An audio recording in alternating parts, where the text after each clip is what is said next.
Have you ever thought about how seeds planted in the same soil can grow into entirely different plants? The early colonies in North America are like that. From 1607 to 1754, the colonies established by the Spanish, French, Dutch, and British evolved in unique ways due to their distinct goals, environments, and interactions with Native Americans and each other. The Spanish colonies, for example, were driven by the search for wealth and the spread of Christianity. They established settlements in places like Florida, Texas, and California.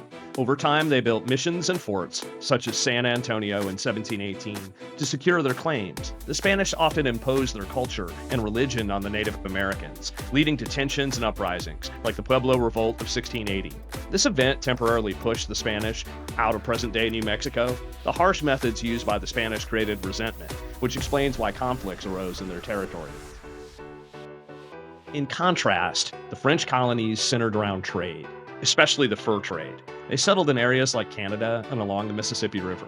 The French developed close relationships with tribes such as the Huron and Algonquin, often living among them and adopting some of their ways. Over time, the French expanded their territory, establishing cities like Detroit in 1701 and New Orleans in 1718. Their alliance with the Native Americans was a strategic move that helped them control trade routes, but also led to rivalries with the British colonies. French focus on cooperation explains why they had fewer conflicts with natives, but more with other European powers. The Dutch colonies, though smaller, focused on commerce and trade. They established New Netherland in 1624, with New Amsterdam, later New York City, as their hub. The Dutch traded with both the Native Americans and other European colonies. However, their relationship with local tribes became strained due to conflicts like Willem Kieth's War from 1643 to 1645. Keith, the director of New Netherland, tried to tax and control nearby tribes, leading to violent clashes. Additionally, the Beaver Wars involved the Dutch trading firearms with the Iroquois Confederacy, who attacked other tribes to dominate the fur trade. These events weakened Dutch alliances and made their colony vulnerable.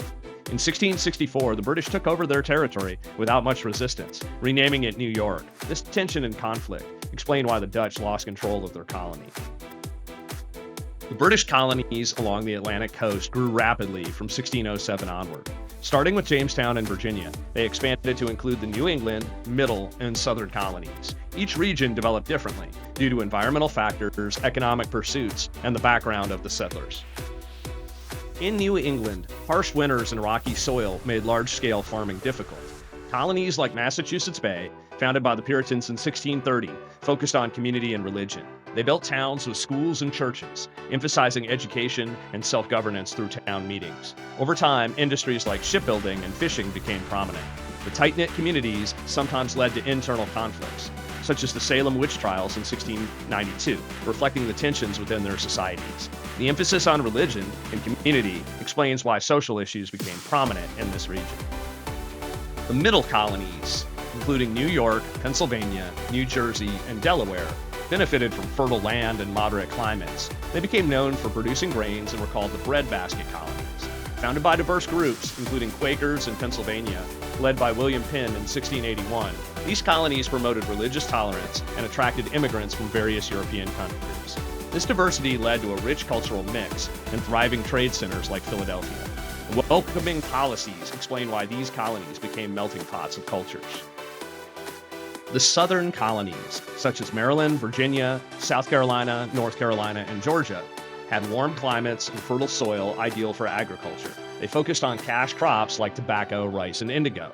Over time, these colonies developed plantation systems that relied heavily on slave labor. The introduction of the headright system encouraged the importation of indentured servants and eventually enslaved Africans. By 1754, slavery had become deeply entrenched in the Southern economy and society, shaping its future in profound ways. The dependence on agriculture and labor-intensive crops explains why slavery became so central in this region. As these regions developed, their interactions with Native Americans varied. In the British colonies, expansion often led to conflicts over land. For example, King Philip's War in 1675 to 1676 was a result of tensions between New England colonists and the Wampanoag tribe, led by Metacom, known as King Philip. The war was devastating for both sides, but ended with a significant loss of life among the Native Americans, leading to more colonial expansion. The colonists' desire for land explains why these conflicts were so frequent.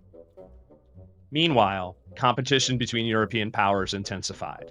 The French and Indian War, which began in 1754, was the North American theater of the global conflict known as the Seven Years' War. This war was fought between the British and the French, with various Native American tribes aligning with each side based on their interests. The war's roots lay in disputes over land in the Ohio River Valley, illustrating how competition for resources led to large-scale conflicts. The overlapping claims explain why war broke out among these powers. Throughout this period, the colonies were not isolated. They were part of a larger transatlantic world. Ideas from the Enlightenment spread to the colonies, promoting concepts like natural rights and self-government. Thinkers like John Locke influenced colonial leaders. Additionally, the Great Awakening stirred religious fervor and encouraged people to question traditional authority, both religious and political. The flow of ideas explains why colonies began to seek more autonomy.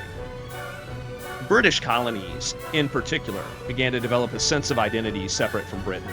They established their own legislative bodies, such as the Virginia House of Burgesses in 1619, which gave colonists experience in self-governance. Over time, tensions grew over issues like taxation and trade restrictions imposed by Britain. The desire for self-determination explains why resistance to British control increased.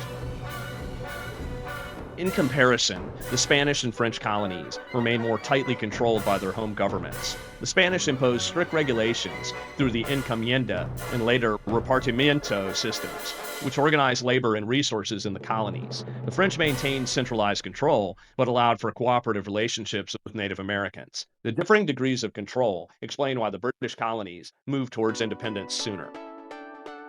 By 1754, the landscape of North America was a patchwork of colonies with different cultures, economies, and political systems. The Spanish maintained their presence in the South and West, focusing on missionary work and resource extraction. The French held vast territories in the interior, relying on trade and alliances with Native Americans. The British colonies along the East Coast were growing rapidly, with increasing economic power and a developing sense of autonomy.